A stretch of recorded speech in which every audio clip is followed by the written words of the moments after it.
तो गाइज आज हम बात करने वाले हैं डेटाबेस के बारे में कि डेटाबेस क्या होता है, व्हाट इज डेटाबेस। ठीक है, देन डेटाबेस एक्सेस किस तरीके से करते हैं हम पाइथन के थ्रू, एंड इसमें हम क्या क्या फैसिलिटी होती है हमारे पास, और हम क्या क्या फीचर्स मतलब हम यूज कर सकते हैं इसमें। ओके, तो गाइज देखो, एक्चुअली जो हमने पाइथन में देखा था कि लाइक मैं सबसे पहले पाइथन का एक स्लाइड ओपन करता हूँ, पाइथन। ओके, तो गाइज आज जो हम डेटाबेस आप लोगों के सामने बताने जा रहा हूं मैं वो ये है कि देखो डेटा सबसे पहले आप लोगों को इसी चीज से समझ में आना चाहिए कि डेटाबेस यानी कि जो डेटा को होल्ड करके रखता है। ठीक है, देन सेकंड सिचुएशन ये है कि इसकी रिक्वायरमेंट क्यों हुई। तो देखो गाइज मैं आपको नॉर्मल से एक एग्जांपल देता हूँ, फिर मैं इसकी रिक्वायरमेंट्स और इसके बारे में डिस्कस करूंगा आप लोगों से। ओके, तो देखो लाइक मैंने एक पाइथन का छोटा सा प्रोग्राम बनाया है कुछ इस तरीके से। मैं लिखता हूँ प्रिंट हेलो। ओके, मैं एंटर करता हूँ, हेलो आउटपुट आ जाता है। फिर देन इसके बाद मैं लिखता हूँ print my shelf Pushpendra Sharma. Okay, enter करता हूँ, आउटपुट आ गया। Then print mobile number is 9672919897। Okay, enter किया, आ गया, कोई दिक्कत नहीं है। ओके, एड्रेस यहाँ पर हम प्रिंट करके एड्रेस डाल देते हैं, प्रिंट एड्रेस, ये दिल्ली डाल देते हैं। ठीक है, दिल्ली भी डाल देते हैं, जयपुर भी डाल देते हैं, दो एड्रेस डाल देते हैं। एंटर किया, हो गया। लेकिन गाइज अब एक सिचुएशन यहाँ पे ये है कि आपके सामने जो आउटपुट आ रहा है वो आ गया। मैंने इसको जैसे स्लाइड को क्लोज किया, ठीक है, स्लाइड को क्लोज किया, पाइथन को क्लोज किया, तो जो मैंने आउटपुट में पहले जो भी लिखा था वो सब कुछ क्लोज हो गया, क्योंकि वो जो डेटा था मेरा वो टेम्परेरी था। अब देखो मैं वापस जाता हूँ, अब वही चीज लिखता हूँ वापस से, तो क्या होता है कि जब सेकंड टाइम मैं वही डेटा लिखूंगा तो मुझे वापस से बार बार रिपीट करना पड़ेगा। अब मैं यहाँ पर लाइक मैंने क्या, या फिर मैं एक और एग्जांपल लेता हूँ। देखो, क्योंकि वो डेटा पहले वाला जो डेटा है वो मतलब टेम्परेरी था, वो डिलीट हो चुका है।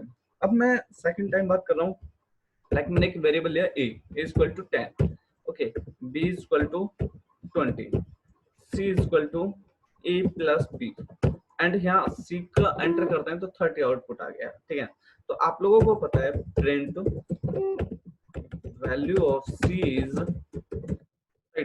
सी को एंटर करते हैं तो आउटपुट 30 आ गया।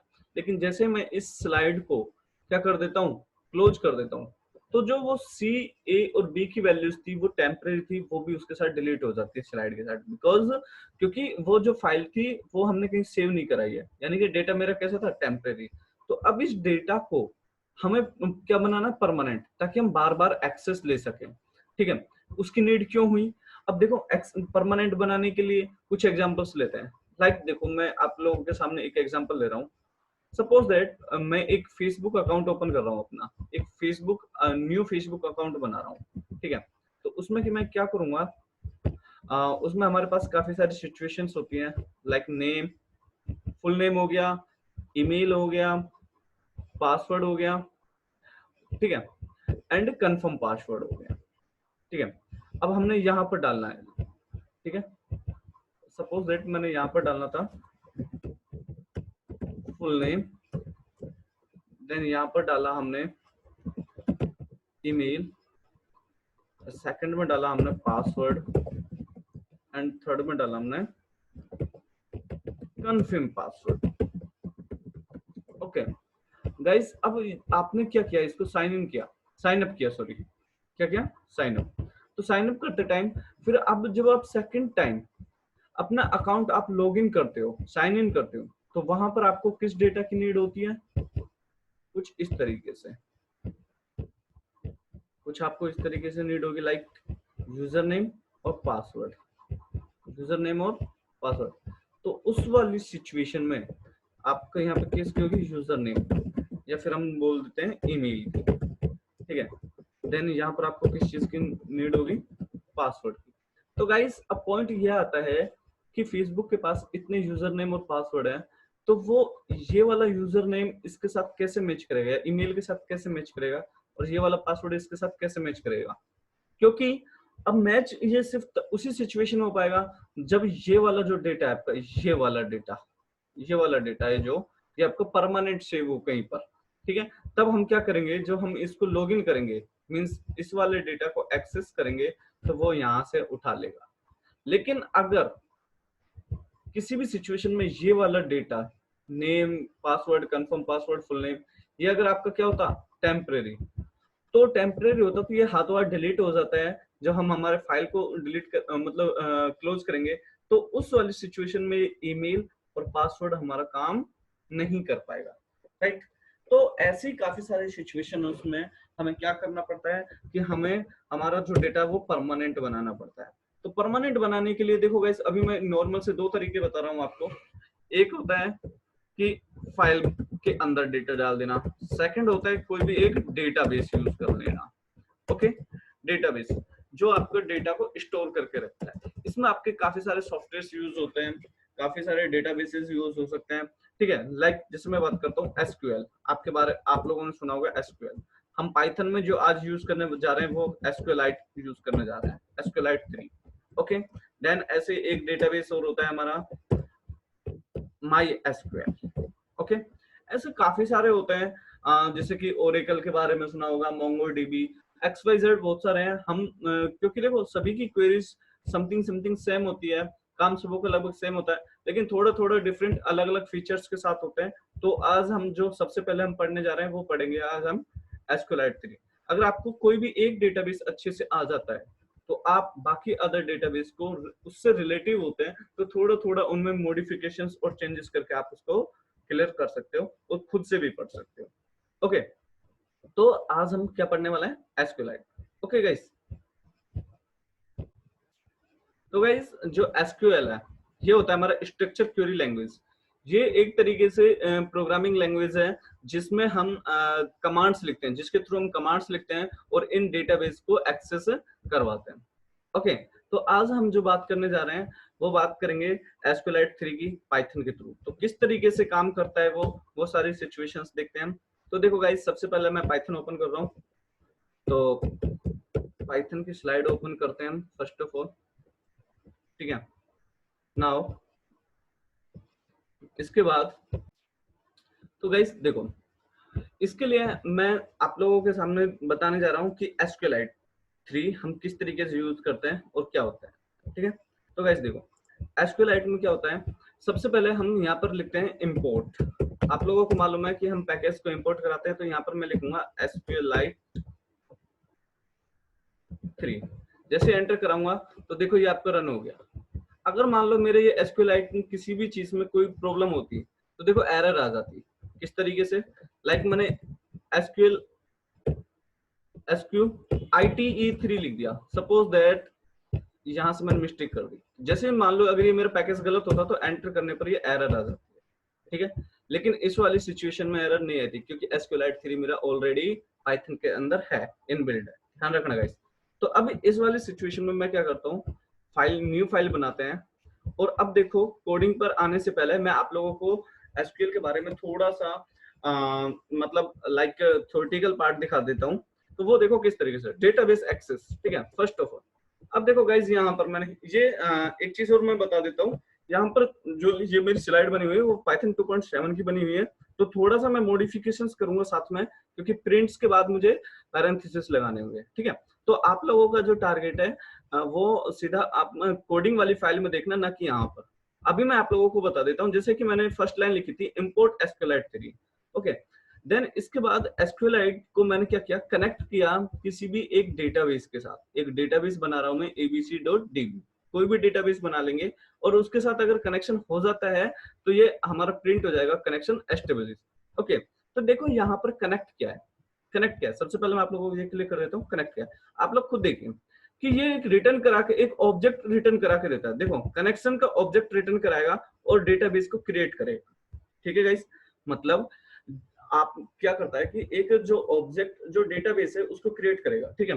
उसके बाद उसका एक ऑब्जेक्ट रिटर्न करके देगा और वो किस में स्टोर हो जाएगा, db.connection में। तो इस db.connection के थ्रू फिर हम आगे का काम करते हैं, जो हमारी फाइलें, जो हमारी जो एसक्यूएल की जो क्वेरीज स्ट्रक्चर क्वेरी लैंग्वेज की जो कमांड्स हैं उनको रन कराएंगे। तो देखो गाइस, पहले मैं आप लोगों को यहाँ पर कनेक्शन एस्टेब्लिश करके दिखा देता हूँ किस तरीके से होता है पाइथन में। ठीक है, देखो यहाँ पर इसको सेट करते हैं हम, और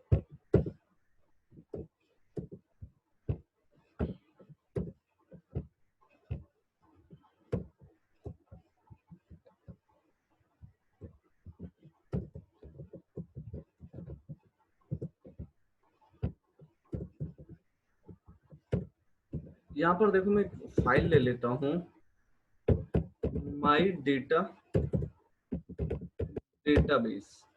ठीक है गाइस, अब मैं आप लोगों को पहले, इससे पहले एक और चीज दिखा देता हूँ। मेरे इसमें देखो, मैं इस फाइल को जहां सेव कराने जा रहा हूँ वो कंप्लीट देखना। देखो मैंने एक डेटाबेस बाय पाइथन यहाँ पर एक फाइल लिख रखा है, मतलब फोल्डर बना रखा है, और ये फोल्डर देखो आपके सामने एम्प्टी है, राइट। तो जैसे मैं इस प्रोग्राम को, अभी इस वाली फाइल को मैं सेव करा रहा हूँ, देखो डेस्कटॉप पर, डेस्कटॉप के बाद मैं इसको सेव करा देता हूँ डेटाबेस बाय पाइथन, और यहाँ पर मैं लिख देता हूँ माई प्रोग्राम करके मैं एक मतलब फाइल बना रहा हूँ पाइथन की, और उसको सेव करा लेता हूँ। तो देखो इस गाइस, यहाँ पर इसका जो पाइथन का जो पाथ सेट हुआ है वो माई प्रोग्राम हुआ है, और देखो अब डेटाबेस डॉट पाइथन में, डेटाबेस बाय पाइथन में भी हमारे पाइथन की फाइल तैयार हो गई है। लेकिन गाइस ध्यान रखना, अभी सिर्फ मैंने इसको सेव करा है। अब मैं इसी फाइल को क्या करता हूँ, रन कराता हूँ, और इसके बाद देखना यहाँ पर देखो आपका आउटपुट तो आ गया, कनेक्शन एस्टेब्लिश, ओके डन। लेकिन अगर मैं वहां पर जाता हूँ फोल्डर में, तो देखो यहाँ पर मेरे एक और पाइथन की माई डेटाबेस के नाम से एक फाइल जनरेट हुई है, और उसका टाइप क्या है, डेटाबेस टाइप फाइल है। देखो जो माई प्रोग्राम फाइल है वो पाइथन की फाइल है, कैसे पता लगा, देखो टाइप के नीचे पाइथन फाइल है। ठीक है, माई डेटाबेस मैंने नाम लिखा था, आपको मालूम है, जैसे कि देखो ये रहा माई डेटाबेस, ओके। उस माई डेटाबेस का डेटा टाइप क्या है, मतलब सॉरी उसका उस फाइल का टाइप क्या है, डेटाबेस फाइल है, ओके। देखो वापस से एक बार और कंफर्म कर देता हूँ। लाइक मान लो मैंने यहाँ पर क्या किया, एक फाइल बना रहा हूँ मैं पुष्पेंद्र अंडरस्कोर शर्मा के नाम से, मतलब पुष्पेंद्र अंडरस्कोर शर्मा के नाम से एक डेटाबेस क्रिएट कर रहा हूँ मैं, ओके। तो देखो इसको भी हम रन करा के देखते हैं। देखो ये फाइल प्रॉपर रन हो चुकी है। देन इसके बाद इसको जब मैं मिनिमाइज करके दिखाता हूँ, तो देखो पुष्पेंद्र अंडरस्कोर शर्मा के नाम से फाइल तैयार होगी। इस फाइल का जो टाइप है वो डेटाबेस टाइप है, ओके गाइस। तो यहाँ से हमें कंफर्म हो जाता है कि वो जो कोडिंग करी है मैंने, वो एक एसक्यूएलआइट 3 की डेटाबेस फाइल बनाने के लिए, और किस तरीके से बनाते हैं वो सारी चीजें आपको दिखाई है मैंने। तो देखिए हमने ये 2 फाइलें बनाई हैं। अब इसके बाद इन फाइलों में हमें और क्या क्या करना है, अब हम वो बताते हैं आपको। इन फाइलों के थ्रू आप क्या क्या कर सकते हो, ठीक है। अब जैसे कि मैंने कनेक्शन के बारे में आपको एक्सप्लेन कर दिया है कि कनेक्शन एक ऑब्जेक्ट बनाता है और वो रिटर्न करके देता है, और ये अगर वो फाइल ऑलरेडी वहां पर बनी हुई नहीं है उस डायरेक्टरी में, तो वो फाइल बना देता है, ओके।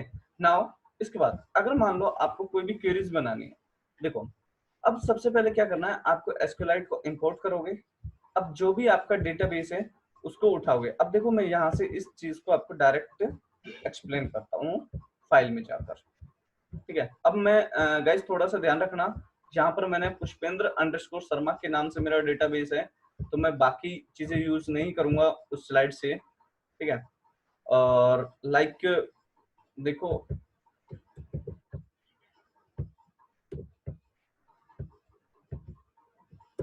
ये वाला डेटा हम हटा देते हैं। अब मैं आपको थोड़ा सा जो कर्सर है उसके बारे में एक्सप्लेन करूंगा, एंड एग्जीक्यूट्स जो फाइल है उनके बारे में एक्सप्लेन करूंगा, ओके। और ये कमिट क्या होता है, क्लोज क्या होता है, ये सारी चीजें अब आपको मैं क्लियर करूंगा। तो यहाँ पर हम क्या क्या कर सकते हैं वो चीज देखिए। फर्स्ट ऑफ ऑल ध्यान से देखिए, यहाँ पर जो आपका कर्सर है, अब कर्सर क्या करता है, यहाँ से आप खुद देखिए। देखो एसक्यूएलआइट कनेक्शन ने क्या किया है कि आपका इसका ऑब्जेक्ट तैयार कर दिया, ओके। ऑब्जेक्ट तैयार करके किस में डाल दिया, कनेक्शन में डाल दिया, ठीक है। एक वेरिएबल है कनेक्शन, उसमें डाल दिया, ठीक है। अब उस कनेक्शन से मैंने क्या किया, एक कर्सर तैयार कराया। उस कनेक्शन से हमने क्या तैयार किया, कर्सर। अभी मैं समझाने के लिए ये बोल सकता हूँ कि जो कनेक्शन है, जो सॉरी कर्सर है, ये आपके डेटाबेस और पाइथन के बीच की मतलब बीच का ब्रिज है। मतलब देखो क्या क्या, इसको थोड़ा मैं आपको डायग्राम के थ्रू एक्सप्लेन करता हूँ तो आपको समझ में आएगा। लाइक ये मेरा पाइथन है, ठीक है, और ये मेरा डेटाबेस है, ठीक है। अब यहाँ पर होता क्या है कि मैं कोई भी डेटा लिखूंगा, कोई भी डेटा लिख रहा हूँ, लाइक मैंने यहाँ पर लिखता हूँ माई शेल्फ पुष्पेंद्र शर्मा फ्रॉम सेपो। ओके, अब गाइस एक चीज ध्यान से देखो, ये जो मैंने कोड लिखा है और ये मैंने जो कोड लिखा है ना, ये वाला पाइथन वाला, ये किस पाइथन वाला कोड सपोज दैट मैंने प्रिंट के अंदर लिख दिया। किसके अंदर लिख दिया, प्रिंट के अंदर। थोड़ा सा ऐसे समझ लो, ठीक है। अब ये प्रिंट वाला कोड पाइथन के अंदर लिखा है, लेकिन ये कोड यहाँ से मतलब पाइथन के अंदर से डेटाबेस तक कैसे जाएगा, अब पॉइंट ये है। तो इस पाइथन की जो क्वेरी है, जो ये क्वेरी रन हो रही है, इसको इस डेटाबेस में स्टोर कराने के लिए जो मिड में एक तरीके से जो ये रेड कलर का ये ब्रिज बना हुआ है, यही आपका कर्सर है। मतलब इस क्वेरी को यहां से उठाकर इस ब्रिज के थ्रू होते हुए वो डेटाबेस में स्टोर करा देगा। तो अब इस डेटाबेस में आपका भी जो डेटा आएगा वो ये हो जाएगा, माई shelf Pushpendra Sharma from Jaipur. Okay, अब देखो इस क्वेरी को यहां से ध्यान से देखो वापस से। कर्सर कर्सर बना, कर्सर का हमने एक वेरिएबल ले लिया सी। अब सारा काम सी करेगा। देखो कनेक्ट डेटाबेस तैयार करता है, मैं वापस से रिपीट कर रहा हूँ, डेटाबेस तैयार कर रहा है, और वो डेटाबेस जो भी बना है उस डेटाबेस को हम मतलब किसके थ्रू यूज कर रहे हैं, कर्सर के थ्रू। एक्चुअली कनेक्ट आपको इस चीज को क्लियर करता है कि आपने कौन सा डेटाबेस यूज किया है। क्योंकि देखो अगर मान लो हमारे इस वाली फाइल में यहाँ पर दो डेटाबेस है, माई डेटाबेस और पुष्पेंद्र शर्मा। तो जो कनेक्ट है उसने तो ये क्लियर करा है कि आप पुष्पेंद्र को यूज कर रहे हो। ओके, देखो इस पुष्पेंद्र को यूज कर रहे हो, ठीक है। और जो ये कर्सर है ये काम कर रहा है कि आपका जो पाइथन का कोड जो आप लिखने जा रहे हो, जो पाइथन में जो कोड लिखा है आपने, वो कोड आप कहाँ पर डालोगे, डेटाबेस में। ओके, तो अब देखो गाइस, जो आपने एग्जीक्यूट किया है, तो यहाँ पर ये जो अब देखो जो एसक्यूएल की जो मैं बात कर रहा था, एसक्यूएल की जो बात कर रहा था, तो यहाँ पर अब मैंने जो डेटा लिखा है वो देखो, क्रिएट टेबल। एक टेबल बना रहे हो आप ईएमपी एम्प्लॉइज के नाम से, और उनका नेम, एज और सैलरी डालिए आपने। क्या क्या डालिए, नेम, एज और सैलरी। तो देखो अब मैं इसको वापस से एक बार एक्सप्लेन कर देता हूँ, मैं क्या बोल रहा हूँ कि यहाँ पर आपने क्या किया, एक डेटाबेस क्रिएट किया, आपने एक डेटाबेस क्रिएट किया, ठीक है। देखो अभी मैं इसको और अच्छे से एक्सप्लेन, तो देखो मैं यहाँ पर लाइक ये मेरा जो डेटाबेस है, ये मेरा पुष्पेंद्र, ये जो मेरा डेटाबेस की जो मैं बात कर रहा था, ये वाला मेरा डेटाबेस है पुष्पेंद्र अंडरस्कोर शर्मा। ओके, अब इस डेटाबेस के अंदर मैंने एक टेबल बना दी लाइक टेबल को मैं अलग कलर से बना लेता हूँ कुछ इस तरीके से, ठीक है। ये टेबल बना दी, इस टेबल का नाम रख दिया मैंने एम्प्लॉय, ईएमपी। जैसे कि आप लोगों को मालूम है मैंने इस टेबल का क्या नाम रखा था, ईएमपी, ठीक है। अब देखो गाइस, यहाँ पर इस टेबल के अंदर मैंने 3 कॉलम्स बनाया है, मतलब 3 रो और कॉलम्स बना रहा हूँ मैं, सॉरी रो कॉलम्स बनाए 3। क्या क्या, अब देखो वो 3 क्या क्या है। अब उनमें के अंदर है जो डेटा, वो है मेरा नेम और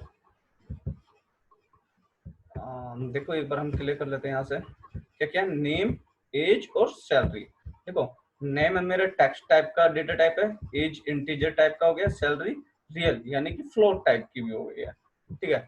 तो अब यहाँ पर देखते हैं हम कुछ इस तरीके से, तो इसके अंदर मैंने डाल दिया नेम, एज और सैलरी। ओके गाइस, तो गाइस अब जो भी आप डेटा डालोगे वो इस टेबल में बनता जाएगा प्रॉपरली, मतलब इस तरीके से। ओके,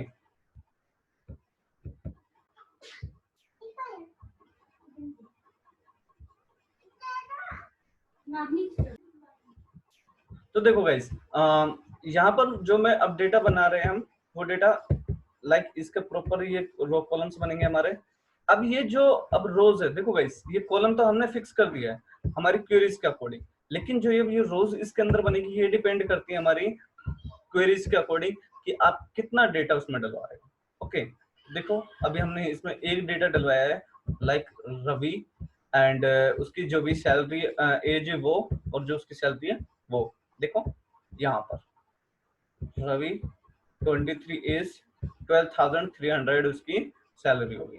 ओके, एग्जीक्यूट फंक्शन आपका काम करता है एग्जीक्यूट कराने का, मतलब उसका मतलब एक तरीके से जैसे हम प्रिंट कराते हैं ना, मतलब तो वो प्रिंट क्या करता है हमारे पाइथन में आउटपुट आता है, लेकिन जो एग्जीक्यूट है वो आपका इंसर्ट करवाता है, मतलब वो आपका प्रिंट करवाता है एक तरीके से, कहां पर, डेटाबेस में। तो देखो यहां से तो आपकी टेबल क्रिएट हुई है, देन इसके बाद इंसर्ट इनटू, इंसर्ट इनटू ये आपकी कमांड है, इंसर्ट इनटू किसके अंदर, इनटू कर रहे हो आप एम्प्लॉइज के अंदर, मतलब एम्प्लॉय टेबल के अंदर। तो ये हो गया आपकी वैल्यूज, वैल्यूज क्या क्या है अब आपकी रवि 23 और ये। तो गाइस इस वाले डेटा को मैं वापस एक बार आपको पेंट में जाके एक्सप्लेन कर देता हूँ, तो वहां पर और अच्छे से आपको समझ में आ जाएगा। देखो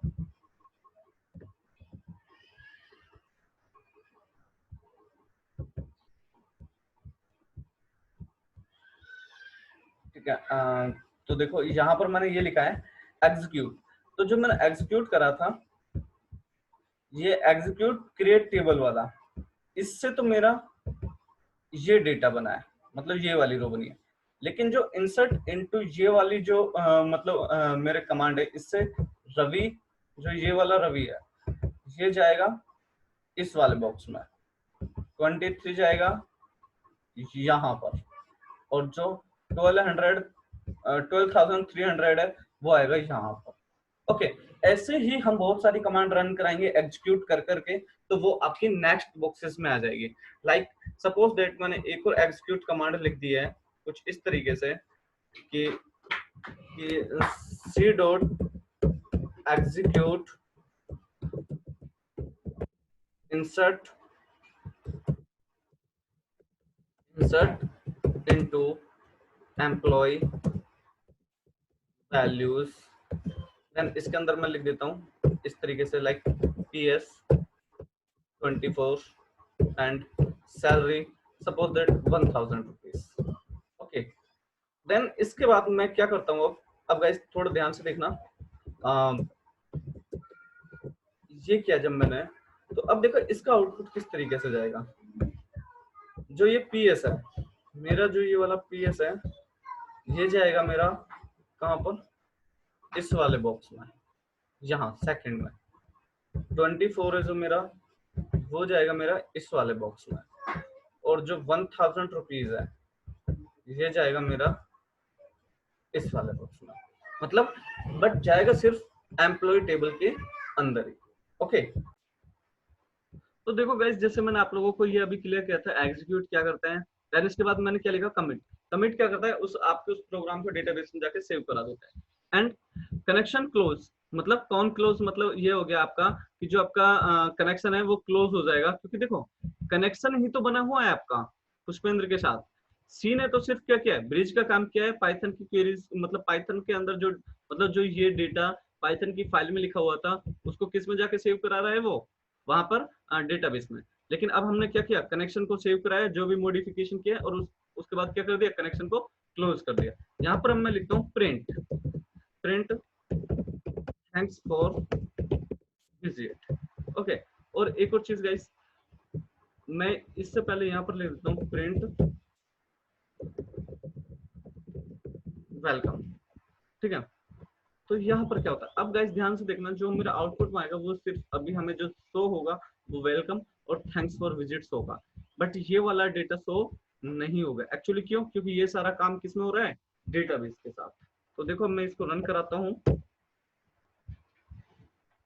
देखो थैंक वेलकम आ गया और उसके थैंक्स फॉर विजिट आ गया। इससे ये कंफर्म हो गया कि जब प्रोग्राम वेलकम हुआ तो मतलब स्टार्ट हुआ, और थैंक्स फॉर विजिट हुआ तो मतलब क्लोज हो गया, मतलब प्रोग्राम का एंड हो गया। लेकिन ये जो क्वेरीज रन हुई है ये सारी डेटाबेस के अंदर रन हुई है। तो अब इस डेटाबेस के अंदर ये क्वेरीज क्या रियलिटी में रन हो चुकी है, क्या रियलिटी में ये बन चुकी है? तो अब देखो मैं डेटा किस किस तरीके से डाल रहा हूँ। अभी मैंने पहले डेटा डाला था रवि वाला डेटा, ठीक है। अब गाइस ध्यान रखना, एक डेटाबेस में सेम नाम की सिर्फ एक ही टेबल बनती है, क्योंकि देखो कि जैसे मैंने जस्ट अभी आप लोगों को बताया कि यहाँ पर ये एम्प्लॉय नाम की टेबल क्रिएट हो चुके हैं। तो अगर मान लो मैं इसी डेटाबेस के लिए, ये किस में बनी हुई है एम्प्लॉय नाम की टेबल, पुष्पेंद्र में। अगर सपोज दैट मैं इस एम्प्लॉय नाम की टेबल को वापस से क्रिएट करता हूँ, तो वहां पर एरर आ जाएगी। देखो देखो क्योंकि देखो operational error, table employ already exist, यानी कि अब मुझे कोई दूसरी टेबल बनानी होगी अगर मैं कोई डेटा डालना चाहता हूँ। तो लाइक मैंने यहाँ पर एक डेटा डाल दी स्टूडेंट्स के नाम से, टेबल बना दी। तो ओके, अब मैं इसको रन कराता हूँ, तो देखो अब यहाँ पर मेरी एक टेबल क्रिएट हो जाएगी किसके नाम से, स्टूडेंट्स के नाम से। वो कैसे हुई? देखो वेलकम हो गया, थैंक्स हो गया, मतलब प्रोग्राम में एरर नहीं है। तो मतलब ये वाली जो क्वेरीज है ये भी आपकी रन हो चुकी है। बट गाइज यहाँ पर अब ये जो डेटाबेस है इसका थोड़ा सा लुक चेंज हो जाएगा। क्यों? क्योंकि यहाँ पर अब वापस से एक और टेबल क्रिएट हो चुकी है और उसका नेम होगा हमारा स्टूडेंट। थोड़ा ध्यान से समझना, उसका नाम होगा स्टूडेंट, ठीक है। ओके, और आपने देखा है कि यहाँ पर अभी तक आपने कोई भी डेटा इंसर्ट नहीं कराया है, तो सिर्फ क्या आएगा, ये आपका ये वाला डेटा ही वहां पर मिलेगा आपको। यानी कि जो आपका डेटाबेस है इसके अंदर 3 बॉक्सेस बनेंगे, नेम, एज और सैलरी। नेम, एज और सैलरी। बट गाइस ध्यान रखना, रवि इसके साथ बना हुआ था, इसके साथ क्यों? क्योंकि ध्यान से देखो, जब आपने पहले जो रवि लिख रखा था वो टेबल किसके साथ था, एम्प्लॉयज के साथ। लेकिन अब मैंने यहाँ टेबल क्या की है, स्टूडेंट। तो अब पॉइंट यह आता है कि मैं यहाँ पर टेबल सिर्फ मैं 2 क्रिएट करना चाहता हूँ, 2 क्रिएट जो कर चुका हूँ, ठीक है। अब मैंने यहाँ पर क्या डाला है, एक डेटा डाला है। देखो सिर्फ अब मैंने यहाँ पे लिखा लाइक, यहाँ पे लिख दिया प्राची, ठीक है। एज 23, सैलरी कुछ भी डाल देता है लाइक 2000 रुपीज, ओके। बट अब ध्यान से देना गाइस, क्योंकि आप लोगों को मालूम है कि डेटाबेस के अंदर 2 टेबल है, एक कौन है एम्प्लॉय, एक कौन है स्टूडेंट, एक एम्प्लॉय और एक कौन है स्टूडेंट। तो यहाँ पर अब ये जो प्राची वाला डेटा है वो किस में जाएगा, तो ये चीज मैटर करती है आपका ये। अगर आपने यहाँ पर एम्प्लॉय लिख के छोड़ा तो वो एम्प्लॉय में जाएगा, अगर आपने यहाँ पर स्टूडेंट लिख दिया तो वो फिर स्टूडेंट में। अभी मैं इसको एम्प्लॉयज के साथ कर रहा हूँ, तो ये वाला जो डेटा आपका स्टोर होगा वो किसमें जाके स्टोर होगा, एम्प्लॉय के साथ। देखो अब ये टेबल रन करा रहा हूँ, रन हो जाएगा, ओके। मीन्स इसका मतलब ये हुआ कि अब इस डेटाबेस में जो पहले यहाँ पर रवि था उसके साथ अब यहाँ नीचे प्राची वाला डेटा भी ऐड हो चुका है। बट जो मेरे स्टूडेंट वाली टेबल है वो अभी भी क्या है, 0 है, बिकॉज उसमें मैंने कोई भी डेटा नहीं डाला। मैंने सिर्फ आपको ये बताया है कि एक डेटाबेस के अंदर मोर देन 1 टेबल्स क्रिएट हो सकती हैं, ओके। और उन मोर देन 1 टेबल्स के अंदर भी क्या होता है कि मतलब आपका काफी सारी रो और कॉलम्स क्रिएट हो सकती हैं। इसको मैं वापस से एक और रियल लाइफ में समझाता हूँ आपको। देखो एक्सेल हर कोई यूज करना जानता है, तो एक्सेल में यहाँ पर देखो माइक्रोसॉफ्ट एक्सेल ओपन कर रहा हूँ, ठीक है। माइक्रोसॉफ्ट एक्सेल ओपन किया मैंने, इसको मैंने सेव कराया और इसको मैं सेव करा देता हूँ डेस्कटॉप के पास। और डेस्कटॉप में बुक के नाम से ये डेटा आ रहा है, तो यहाँ बुक के नाम से मैंने ये डेटा सेव करा दिया, ठीक है। इस फाइल को मैंने क्लोज किया। ध्यान से देखो बुक के नाम से ये डेटा बन गया मेरा, मतलब एक तरीके से ये आपका डेटाबेस तैयार हो गया। जो बुक है वो आपका डेटाबेस तैयार हो गया। मतलब मैं यहाँ पर अगर आपको समझाऊं तो ये आपका बन गया पुष्पेंद्र अंडरस्कोर शर्मा, बिल्कुल सेम डिट्टो उसी से लेके चल रहा हूँ, ठीक है। उसके अंदर अंडरस्कोर शर्मा बन गया। देन यहाँ पर जब मैंने इसको ओपन किया, इसको मैंने क्या किया, ओपन किया, तो देखो यहाँ पे ये शीट 1 आ चुकी है। ये शीट 1 तो होगी आपकी एम्प्लॉइज की। अब देखो मैं इसका रिनेम कर देता हूँ, ये हो गई मेरी एम्प्लॉय, ओके। लेकिन जब मैंने यहाँ पे एक और शीट 2 बनाई, इसको रिनेम किया और इसको मैंने क्या लिख दिया, स्टूडेंट, ठीक है। अब ध्यान से देखो गाइस, मैंने अभी तक जो डेटा डाला था वो यहाँ डाला था, रवि इधर 23, और जो सैलरी थी मेरी 12,300, मतलब जो भी सैलरी थी डजेंट मैटर, ठीक है। देन इसके बाद मैं यहाँ पे आ गया प्राची 23, और मैंने यहाँ पे जो भी सैलरी डाली हुई, ठीक है।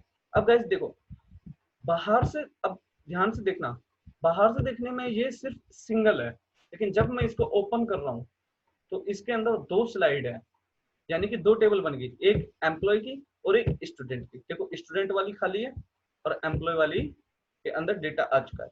सेम एज इट इज हम डेटाबेस की बात करें तो बाहर से ये ब्लैक कलर दिखने में एक है, लेकिन जब इसको रियलिटी में ओपन करते हैं तो एक एम्प्लॉय दिखता है और एक स्टूडेंट दिखता है, ओके।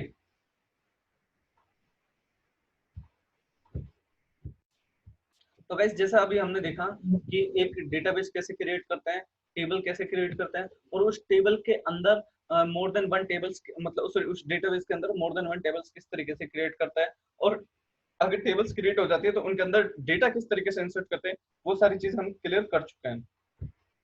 अब इसके बाद पॉइंट ये आता है कि अगर हमने डेटा डाल दिया है, मतलब जैसे देखो अभी यहाँ पर सेम मेरी कमांड्स रन हो रही है, जैसे मान लो मैंने बहुत सारा डेटा डाला है, लाइक यही सेम डेटा मैं वहां पर रन करा देता हूँ। देखो अब ये वाला डेटा मैं वापस से रन करा देता हूँ एक बार, ये वाला, ठीक है। तो यहाँ पर हमारा काफी सारा डेटा हो जाएगा फिर नॉर्मली, ठीक है। तो इससे हमें क्या जो हम एग्जाम्पल को इम्प्लीमेंट करेंगे तो वो थोड़ा और अच्छे से हो जाएगा, ठीक है। तो यहाँ पर मैं अभी इसी डेटा को रन करा देता हूँ एक बार और वापस से, और ध्यान से देखो ये एम्प्लॉय के अंदर जाएगा पूरा डेटा, ओके। मैंने इसको रन कराया, जस्ट वेट, सॉरी, ओ ये पीपीटी की वजह से थोड़ा इस तरीके से हो गया, ठीक है। तो देखो वेलकम एंड थैंक्स, ओके। तो मतलब देखो 3 डेटा ये गए हमारे, और बाकी 2 हमने डाल चुके थे, प्राची और रवि वाला, ठीक है। इसके बाद अगर हमने डेटा डाल दिया तो अब उसको निकालेंगे कैसे, अब पॉइंट ये आता है, अगर हमने जो डेटा डाल दिया था अब हम उसको निकालेंगे कैसे। तो गाइस यहाँ देखो उसकी कमांड मैंने यहाँ पर लिखी हुई है, ठीक है। तो उस कमांड्स के लिए अभी हम क्या करते हैं, तो यहाँ पर देखो मैं आपको यहाँ एक्सप्लेन कर देता हूँ ये वाला।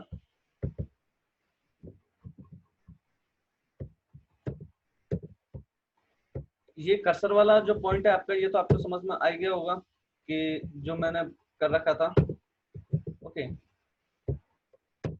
अब यहाँ पर आपको क्लियर हो जाएगा पूरा प्रॉपरली कि हमारा जो डेटा है, क्योंकि स्टूडेंट्स के माइंड में भी ये चीज आती है कि सर अगर हमने डेटा स्टोर करा दिया है तो उस डेटा को हम चेक कैसे करेंगे कि डेटा आया है या नहीं आया रियलिटी में, इस तरीके से हमें पता लगेगा कि क्या हो रहा है डेटा के साथ, ओके। तो देखो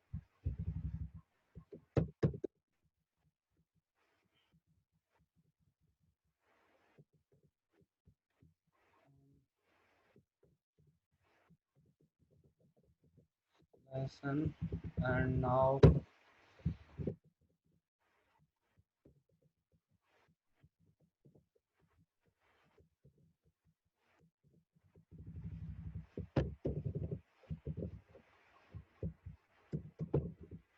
यहाँ पर ये पूरा मेरा,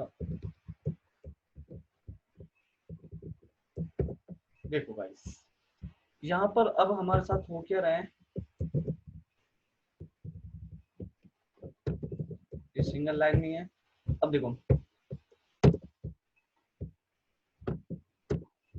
कि आप लोगों को मालूम है कि जैसे कि इतना तो आप लोगों को कोई दिक्कत नहीं है कर्सर में, जब उस कर्सर से सी के अंदर एग्जीक्यूट आता है तो यहाँ पर हम लिखते हैं सेलेक्ट स्टार फ्रॉम एम्प्लॉय, यानी कि गाइस देखो सेलेक्ट कर रहे हो, स्टार का मतलब है ऑल कॉलम्स, गाइस ध्यान रखना स्टार मींस ऑल कॉलम्स। मैं यहाँ पे लिख भी देता हूँ star man whole column. Okay, अगर मान लो यहाँ पर किसी पर्टिकुलर कॉलम का नेम लिखा होता है तो सिर्फ वही कॉलम सेलेक्ट होता है। ओके, फैच ऑल क्या करता है, सभी को फैच कर लेता है और किसके अंदर डाल देता है, एम्प्लॉय के अंदर।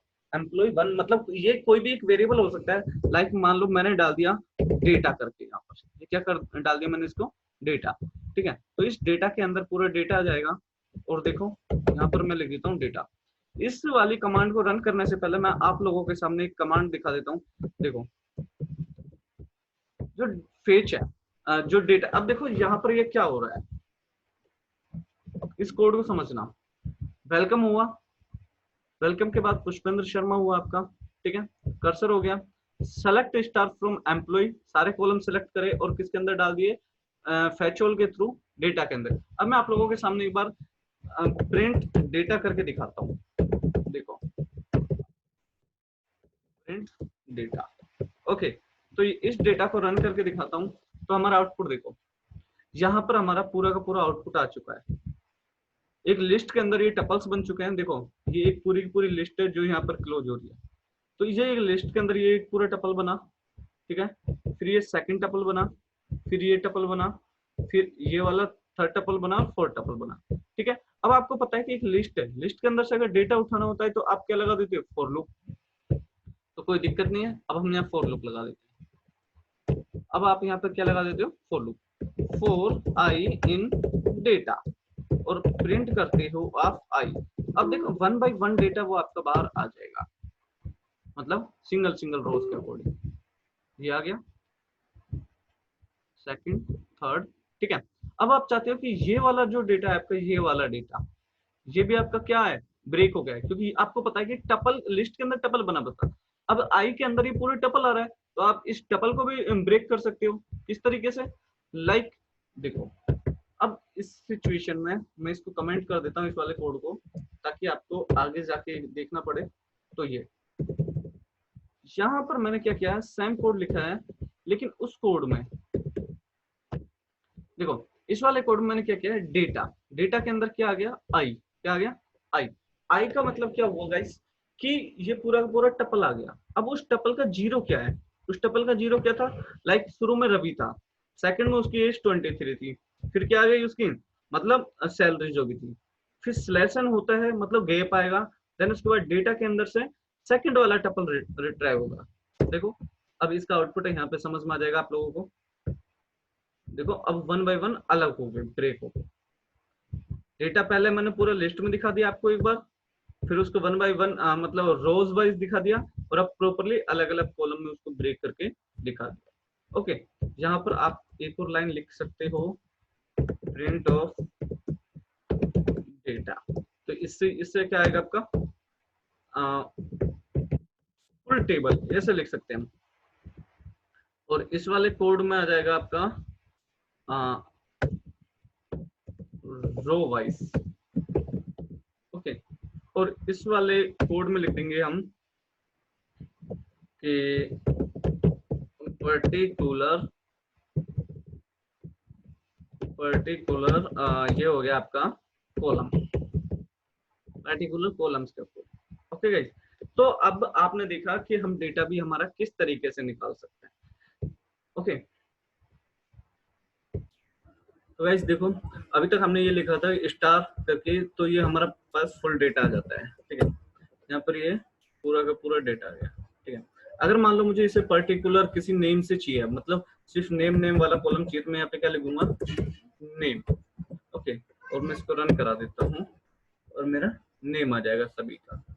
ओके, बट अब देखो यहाँ पर एक रवि है, प्राची है, जॉन है, कवि सब है। ठीक है, अब यहाँ पर मैंने जब ये स्टार लगाया तो कंप्लीट डेटा जैसे आप लोगों को आ गया, लेकिन इस डेटा में कई मॉडिफिकेशन करने हैं। लाइक मैंने क्या किया कि जैसे ये प्राची है, तो इसकी सैलरी 2000 रुपीज है अभी। ठीक है, बट हम क्या करते हैं कि इसी सैलरी में अब हमें क्या करना है कि मतलब इंक्रीमेंट करना है।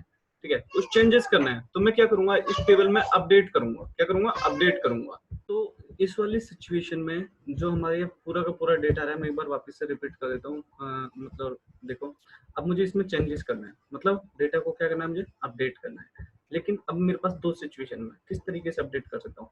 या तो मैं ये चेंज कर सकता हूँ कि जिसकी सैलरी में 2000 रुपीज है उसका इंक्रीमेंट करना है, या फिर मैं इस तरीके से चेंजेस कर सकता हूँ जिसका भी नाम प्राची है वो चेंजेस हो जाए, या फिर जिसकी भी एज 23 है वो चेंज हो जाए। लेकिन इस वाली सिचुएशन में एक प्रॉब्लम है एज के साथ। देखो 23 एज के साथ अगर हम चेंजेस मॉडिफिकेशन करते हैं तो उस चेंजेस साथ के साथ किस में भी हो जाएंगे, रवि के अंदर भी, क्योंकि आपने अब एज को टारगेट किया है। तो देखो एज दोनों की सेम है, तो इस वजह से। तो अब मैं यहाँ पर आपको कुछ दिखाता हूँ कि किस तरीके से हम ये अपडेट कर सकते हैं। ओके, तो वो देखो इसका कोड दिखाता हूँ मैं आपको। तो जैसे कि मैंने यहाँ से इसको उठाया और यहाँ पे सारी मॉडिफिकेशंस आपके सामने दिखा देता हूँ मैं, ठीक है। कुछ इस तरीके से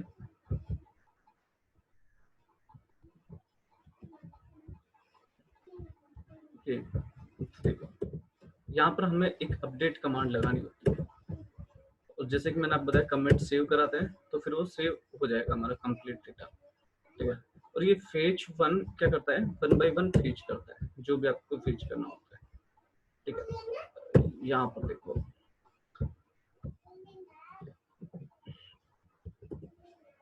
अब मैंने यहाँ पर क्या किया है कि जहां पर भी नेम क्या है, आ, देखो जहां पर भी एज 23 है, यहाँ पर हमने क्या सेट कर रखा है, जहां पर भी एज 23 है वहां पर नेम क्या सेट हो जाएगा, मोहन।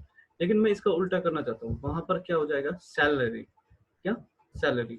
तो देखो मैंने जस्ट अभी दिखाया था आप लोगों को, या फिर नेम में हम चेंजेस कर देते हैं XYZ, जहां पर जिसकी एज भी 23 है उसका नाम हो जाएगा SYZ। तो अब इस वाले केस में हम अपने इस प्रोग्राम को रन कराते हैं और देखते हैं आउटपुट। जस्ट वेट, ये ओके डेटा, ठीक है। सी एग्जीक्यूट। अब मुझे फेच करना पड़ेगा, फेच ऑल कर लेते हैं। यहाँ चलो 1 के अकॉर्डिंग डेटा डाल देते हैं। देखो XYZ 23 और ये हो गया हमारा। अब जैसे कि मैंने यहाँ पर दिखाया था फैच ऑल करने का तरीका, देखो ये रहा फैच ऑल। फैच ऑल क्या करता है, इन सभी को उठा लाएगा। ओके, तो यहाँ पर जब मैंने ये आउटपुट में फैच वन की बजाय फेच, देखो वन आपको समझ में आ गया सिर्फ सिंगल डेटा उठाएगा, फैच ऑल में सारे डेटा उठा लेगा, ठीक है। तो देखो XYZ 23 हो गया, XYZ 23 हो गया। ओके, अब यहाँ पर हमारे पास एक और पॉइंट है कि जहां पर नेम XYZ है, जहां पर नेम XYZ है उनकी सैलरी इंक्रीमेंट हो जाए 10,000 रुपीज हो जाए, ठीक है, या फिर मतलब 20,000 हो जाए, हम इस तरीके से कर सकते हैं। तो देखो जहां पर नेम क्या है, यहाँ इसको देखो कमांड पे एक बार मैं रिपीट कर देता हूँ। अपडेट कर रहा है एम्प्लॉय के अंदर, सेट क्या कर दिया हमने नेम, और एज क्या है 23, या फिर मैं उनकी एज चेंज कर देता हूँ। देखो एज सबों की एज 30 हो जानी चाहिए, जहां पर नेम क्या है, मेरा नेम है एक्स वाई जेड, ठीक है। देखो अब यहाँ पर हम इसको रन कराते हैं और चेक करते हैं। तो देखो एक्स वाई जेड के अंदर एज 30 हो गई, एक्स वाई जेड के अंदर एज 30 हो गई, और तो और जो मतलब बाकी के थे उनमें कोई मॉडिफिकेशन नहीं हुआ। लाइक मैंने क्या किया कि 26 वाली एज में नेम मेरा पुष्पेंद्र हो जाना चाहिए, तो इस हरी की जगह क्या हो जाएगा, पुष्पेंद्र। तो देखो इस वाली सिचुएशन में एज वो जहां पर 26 एज थी, सॉरी एक बार मैं चेक करता हूँ, 26, ठीक है। जहां पर एज मेरी 26 है उस जगह नेम क्या हो जाना चाहिए, पुष्पेंद्र, ठीक है। तो देखो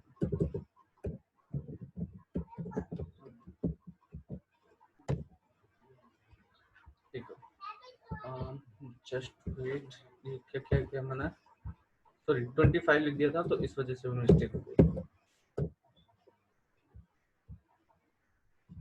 26 इज नेम अपडेट नहीं हुआ, ओह सॉरी सॉरी सॉरी, मैंने ये अपोजिट कर दिया। नेम, नेम होना चाहिए मेरा पुष्पेंद्र, जिधर एज 26 हो। मैंने उल्टा कर दिया था, जहां पर एज नेम पुष्पेंद्र था। ठीक है, देखो गाइस सॉरी वो थोड़ी गलती हो गई थी। सेट करना है मुझे नेम को पुष्पेंद्र, लेकिन जहां पर एज 26 हो, मैंने वो पहले अपोजिट कर दिया था। देखो पुष्पेंद्र 26। ओके, यहाँ पर किसी भी टेबल में मॉडिफिकेशन को बोलते हैं अपडेट। तो अपडेट आप किसी भी सिचुएशन में कर सकते हो, नेम के थ्रू, सैलरी के थ्रू, एज के थ्रू। ओके, तो काफी सारी सिचुएशंस होती है हमारे पास, आप यहाँ पर मॉडिफिकेशन किसी भी चीज में कर सकते हो। ओके, देन इसके बाद अगर मान लो आपको कोई भी डेटा डिलीट करना है, डेटा क्या करना है, डिलीट कमांड रन करानी, तो इस डिलीट कमांड को आप किस तरीके से करते हो। देखो यहाँ पर आपका जो डेटा है, अब मैं यहाँ से आपका डेटा दिखा देता हूँ। लाइक जैसे कि आपका डेटा जो XYZ कोई नेम नहीं होता, आपको लग रहा है कि यार ये गलत हो गया, मतलब XYZ कोई नेम नहीं होता, तो ये दोनों कमांड्स में डिलीट कर देता हूँ, क्योंकि XYZ किसी एम्प्लॉय का नेम हो नहीं सकता। आपके माइंड में इस तरीके से आ रहा है, तो आप यहाँ पर एक कमांड रन कराओगे, देखो डिलीट करके, delete from employ where name. अब नेम कौन सा नेम करना है आपको, XYZ। तो देखो इस वाली सिचुएशन में जब मैं कमांड रन कराता हूँ, तो आपका जो आउटपुट आएगा वो सिर्फ जॉन, कवि और पुष्पेंद्र का आएगा। XYZ वाला डेटा आपका डिलीट हो जाएगा। उसका रीजन गाइस ये है क्योंकि आपने क्या किया है, देखो डिलीट कराया है फ्रॉम एम्प्लॉय से। किससे करा है, एम्प्लॉय से, वेयर जहां पर आपका नाम है XYZ। ओके, तो गाइस हमने अभी तक पढ़ा था कि मतलब मॉडिफिकेशन किस तरीके से कर सकते हैं, डिलीट किस तरीके से कर सकते हैं कमांड को, इंसर्ट किस तरीके से कर सकते हैं। तो अभी मैं आप लोगों को एक सिचुएशन बता रहा हूँ, लाइक ऑपरेटर्स किस तरीके से, मतलब एसक्यूएल में ऑपरेटर किस तरीके से यूज करते हैं। जैसे एंड ऑपरेटर, और ऑपरेटर, यानी कि जब मैं एक तरीके से ये बोल सकता हूँ कि मोर देन वन कमांड को चूज किस तरीके से कर सकते हैं। तो वो देखो यहाँ पर मैंने ये जो कंडीशन लगाई है, देखो यहाँ पर मैंने एक कंडीशन लगाई है इस तरीके से कि वेयर के साथ जो आपने वेयर यूज किया हुआ था यहाँ पर, कि जहाँ पर मैं उस नेम को डिलीट कर रहा हूँ, अपडेट कर रहा हूँ, ये सारी चीजें। ओके, वही मैं एक और सेम कंडीशन लगा रहा हूँ कि देखो यहाँ पर मैंने क्या किया कि कोई भी एक जिसकी सैलरी, लाइक देखो अब यहाँ पर मैंने और ऑपरेटर लगा रखा है। ओके, देखो यहाँ पर मैंने क्या लिखा, सैलरी, जिसकी भी सैलरी। अब यहाँ पर क्या होगा, इस वाले कोड को हटाया और मैंने कंडीशन के साथ ये अप्लाई किया है कि देखो वेयर कमांड क्या करता है, select star from employ, employ से डेटा सेलेक्ट होगा, लेकिन जिन एम्प्लॉयज की सैलरी 15,000 से अबव है, एक तरीके से बोल सकते हैं फिल्टर भी यूज किया है, फिल्टर लगा दिया है कि जिनकी सैलरी 15,000 से ऊपर है उन्हीं की शो करेगा, बाकी के डेटा शो नहीं करेगा। देखो यहाँ पर किसी की भी सैलरी 15,000 से ऊपर नहीं है, तो ये क्या आ गया आपके सामने, एम्प्टी। ओके, अब मैं एक बार आप लोगों को लिए दिखा देता हूँ कि सैलरी क्या क्या है सभी की। अब मैं आप लोगों को सॉरी ये मैं आपको यहाँ से दिखा देता हूँ कि सभी की सैलरी क्या क्या है, तो फिर उससे आपको कंफर्म हो जाएगा क्या हमारी कमांड सही चल रही थी। यस, देखो एक सैलरी 12,000 है, दूसरी सैलरी भी 12,400 है। ठीक है, बट दोनों में डिफरेंस है, ये 0.5 है, ये 0.0 है, और ये 12,700 है। तो मतलब अगर मैं बात करता हूँ किसी की सैलरी 12,400 से अबव है, तो किन किन का आएगा। ठीक है, तो उस वाले सिचुएशन में मैं क्या करता हूँ, किसी की सैलरी 12,400 से अबव है, तो वहां पर सैलरी शो होनी चाहिए। तो देखो 12,400 से अबव सैलरी आ गई और 12,400 से अबव सैलरी आ गई। ठीक है, कंडीशन आ चुकी है, लेकिन यहाँ पर और के अंदर मैं एक और सिचुएशन लगा सकता हूँ क्या, कि आपने जैसे कि सिचुएशन लगाई थी पहले कंडीशन वाली, देखो यहाँ पर मैंने और ऑपरेटर भी लगाया हुआ था, अभी मैं आपको दिखा देता हूँ। ठीक है, अब जो ये ऑपरेटर है किसके साथ है, एज के साथ, किसके साथ लगा हुआ है, एज के साथ, मतलब जिनकी सैलरी 12,400 से अबव है, 400 से अबव, और एज किससे अबव है, 20 से, तो सिर्फ उन्हीं का ही डेटा आना चाहिए। ठीक है, देखो अब 12,400 से अबव वाला डेटा आ गया। अब कंडीशन देखो, अब आप बोलोगे कि सर पहले तो ये वाली सिचुएशन आई नहीं थी। तो गाइस ध्यान से देखना, मैंने यहाँ पर ये और ऑपरेटर यूज किया। और ऑपरेटर का मतलब होता है कि कंडीशन दोनों में से कोई सी भी ट्रू हो गई तो वो आपकी कंडीशन रन हो जाएगी। ओके, तो अब इस वाली सिचुएशन में देखते हैं हम, जो हमने डेटा रन कराया है, अगर कंडीशन दोनों में से कोई सी भी ट्रू हो जाती है तो आपका रन एज 20 से अबव होनी चाहिए और सैलरी 12,400 से अबव होनी चाहिए, तो आपका आउटपुट आ जाएगा। अब देखो इसकी एज कितनी है, 24, मतलब 28 से अबव है, 28 से अबव है, 28 से अबव, इस वजह से ये सारी की सारी आ गई। ठीक है, लेकिन अगर मैं सिचुएशन ये डाल दूं कि जिनकी सैलरी 12,400 से अबव है, 12,400 से अबव है, और जिनकी एज 30 से मतलब या फिर 25 से अबव है, 25 से अबव, तो अब उस वाली सिचुएशन में देखना, देखो 12,400 से अबव सही है, 25 से अबव है नहीं है, लेकिन और सिचुएशन में ये फिर भी चलेगा।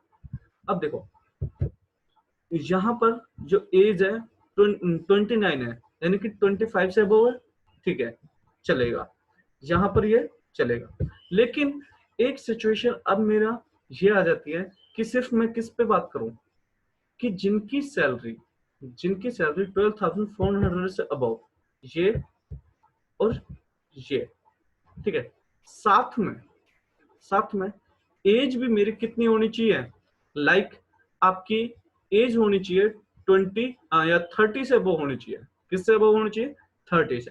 तो अब उस वाली सिचुएशन में देखो 30 से अबव, ठीक है,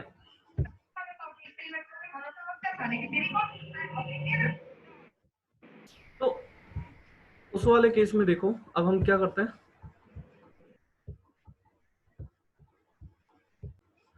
यहां पर अब मेरा जो आउटपुट आएगा वो देखो क्या आने वाला है, सिर्फ ये। अब इस वाली सिचुएशन में क्या हुआ है, देखो सैलरी 12,400 से अबव है, सही है, सैलरी 12,400 से अबव है, सही है, ठीक है।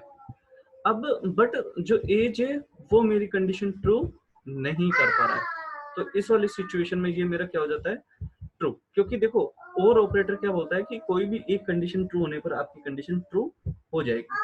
ओके,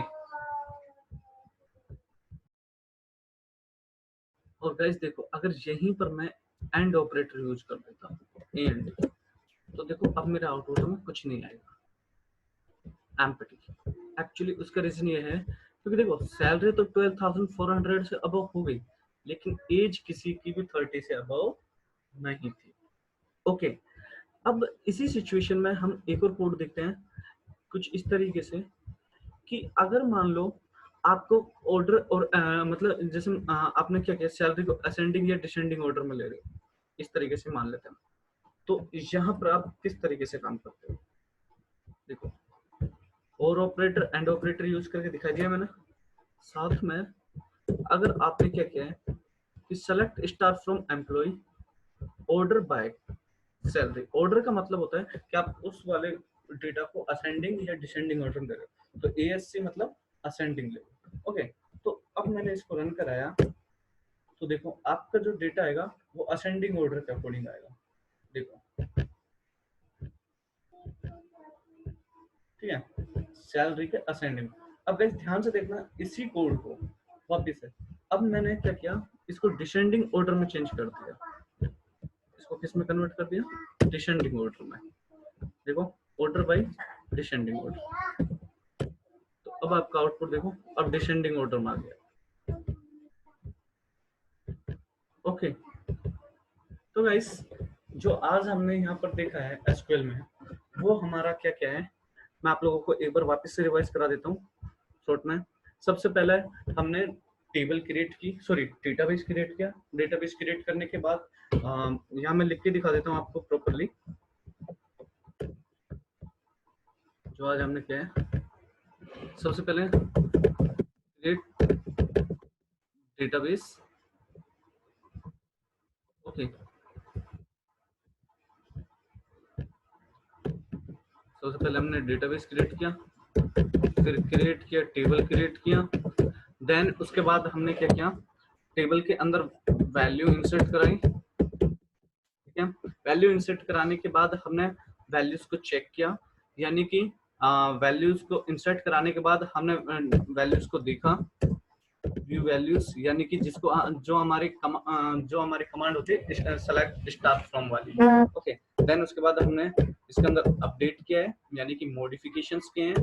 देन इसके बाद हमने क्या किया था, डिलीट किया है कोड को, एंड मतलब जो भी हमें वैल्यूज डिलीट करनी थी।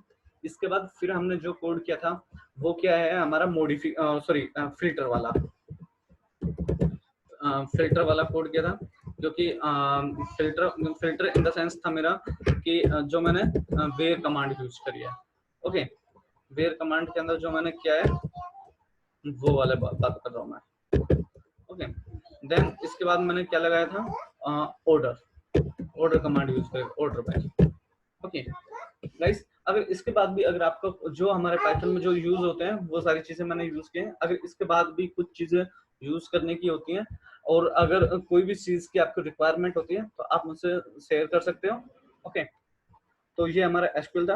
देन इसके बाद हम माई एसक्यूएल चेक करेंगे, माई एसक्यूएल देखेंगे, देन मोंगोडीबी भी देखेंगे, बहुत सारे डेटाबेसेस हैं, वो सारी चीजें देखेंगे, ओके। तो थैंक यू सो मच।